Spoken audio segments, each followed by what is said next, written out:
Director sir, நான் உங்ககிட்ட கொஞ்சம் தனியா பேசணும். இந்த ஆளு என் மச்சா மாதிரியே இருக்கீங்க. போங்க.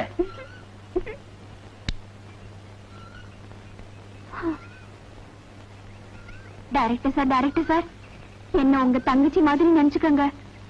என் மச்சான் உங்களை மாதிரி இருந்துகிட்டு நிறைய தில்லுமுள்ள எல்லாம் பண்ணுது. அவரை நீங்க தான் எப்படியாவது திருத்தி எங்கிட்ட ஒப்படைச்சிடணும். நான் அவரை ரொம்ப காதலிக்கிறேன். அவர்தான் கண்ணாலம் கட்டிக்கு போறேன். என்ன மன்னிச்சிரு அஞ்சல, நான் தான் உன் மச்சான் பச்சையப்ப.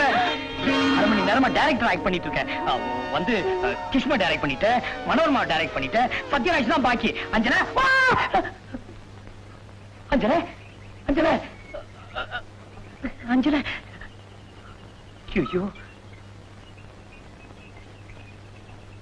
தம்பி, இங்க வாப்பா. கிராமத்து பொண்ணு போல இருக்கு. சினிமா சான்ஸ் கேட்டுட்டு வந்தா பசி மயக்கம், கீழே விழுந்து கிடக்கா. ஏதாவது டிஃபன் கொடுத்து ஊருக்கு போக சொல்லு.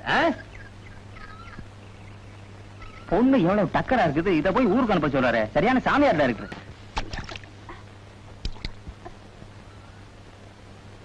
என்னமா சினிமாவில் நடிக்கிறாச்சு, ஊரை விட்டு ஓடியாந்தியா? எந்த ஊரு? யாரையா சொன்னது நான் சினிமாவில் நடிக்க போறேன்னு? எங்க டைரக்டர் தான் சொன்னாரு. டிஃபன் கூட கொடுக்க சொன்னாரு. சாப்பிட்டு ஊரை பார்க்க போய் சேரு. கெட்டுக்கிட்டு போயிடாத. அவன் அலைஞ்சிட்டு இருக்கான்.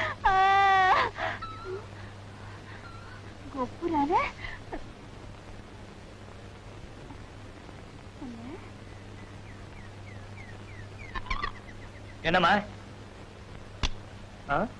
சினிமா சான்ஸா? நீ எல்லாம் ஒரு மனுஷன். யார் மேலடி துப்புற?